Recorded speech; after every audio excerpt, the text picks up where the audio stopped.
नमस्कार दोस्तों, मेरे YouTube चैनल पे आप सभी का अभिनंदन है। मैं अपने चैनल के माध्यम से अपनी रचना आप तक व्यक्त करना चाहती हूँ और आप सभी से निवेदन करती हूँ कि अपना आशीर्वाद और अपना सहयोग बनाए रखना।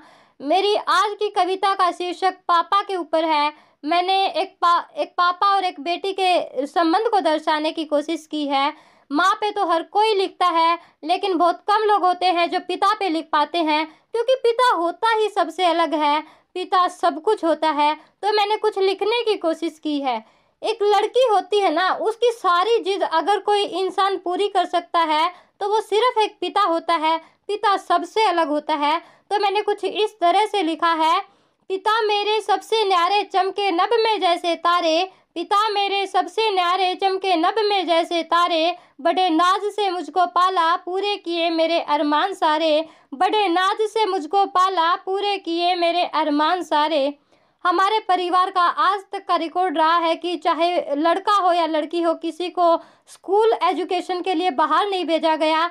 सबकी स्कूलिंग गांव में हुई है, लेकिन मेरे पापा ने मुझे बाहर पढ़ने के लिए भेजा। और इतना ही नहीं, मुझे आज भी याद है कि कई बार तो वो उधार लेकर के भी मुझे फीस जमा करने के लिए देते थे। तो मैंने कुछ इस तरह से लिखा है कि मुझको उच्च शिक्षित बनाया, खुद फटे हाल जीवन बिताया, मुझको उच्च शिक्षित बनाया, खुद फटे हाल जीवन बिताया, रूढ़िवादी सोच छोड़कर मुझको बाहर पढ़ने भिजवाया, रूढ़िवादी सोच छोड़कर मुझको बाहर पढ़ने भिजवाया। जो हम मध्यवर्गीय परिवार से रहते हैं, तो मध्यवर्गीय परिवार में एक चीज़ पाई जाती है कि लड़कों को तो प्राइवेट स्कूल में, महंगे महंगे स्कूल में भेजा जाता है, वहीं लड़कियों को सरकारी स्कूल में भेजा जाता है। और है ना, इससे हम सब बहुत, मतलब जो बेटियां होती हैं उनको बहुत बुरा लगता है। लेकिन मेरे साथ ऐसा नहीं हुआ। मैंने हमेशा एक राजकुमारी वाली फीलिंग्स महसूस की है, हमेशा ही।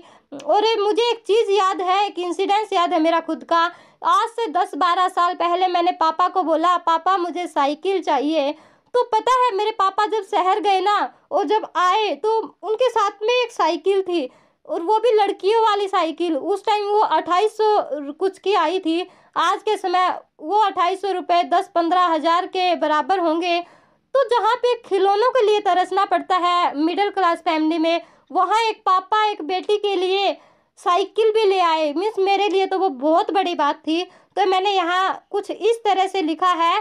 बेटा बेटी में फ़र्क किया नहीं, पहनावे की मिली आज़ादी, बेटा बेटी में फ़र्क किया नहीं, पहनावे की मिली आज़ादी, मुझको साइकिल भी दिलवाई, समझा मुझको एक शहजादी, मुझको साइकिल भी दिलवाई, समझा मुझको एक शहजादी।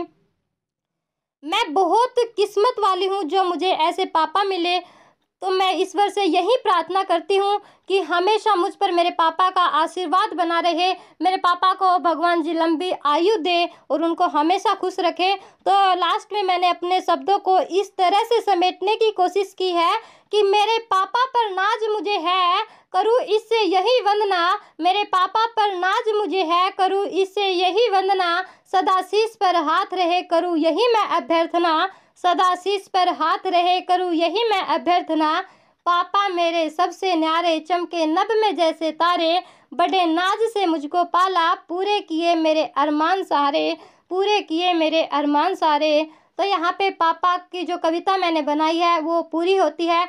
और लास्ट में ना, मैं सभी को एक संदेश देना चाहूँगी, सभी बेटों को और बेटियों को, कि अपने पापा की इज्जत करना। अपने पापा की इज्जत के लिए अगर अपनी जान भी बलिदान करनी पड़े ना, तो घबराना मत, क्योंकि पापा की इज्जत, पापा का प्यार, पापा जो भी चीज़ बोलते हैं वो करो, क्योंकि पापा पापा होते हैं। पिता से बढ़ के कुछ नहीं होता।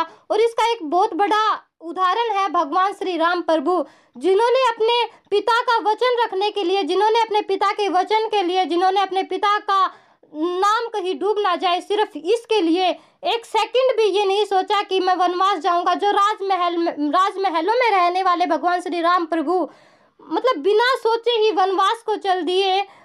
उनको नहीं पता था कि उनकी जो यात्रा है वो कितनी कठिन रहने वाली है, फिर भी उन्होंने हंसते हंसते वनवास ले लिया 14 साल का, क्योंकि उनके लिए उनके पिता से बढ़ के कुछ नहीं था। तो अपने पिता की आज्ञा का पालन करो, अपने पिता का सम्मान करो, क्योंकि पिता की अहमियत आप उन लोगों से पूछ के देखो जिनके साथ पिता का साया नहीं है।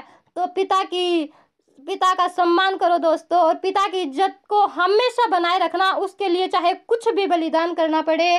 तो लास्ट में यही बोलूँगी कि पापा से बढ़ के कुछ भी नहीं, खुद भी नहीं और खुदा भी नहीं। पापा से बढ़ के कुछ भी नहीं, खुद भी नहीं और खुदा भी नहीं।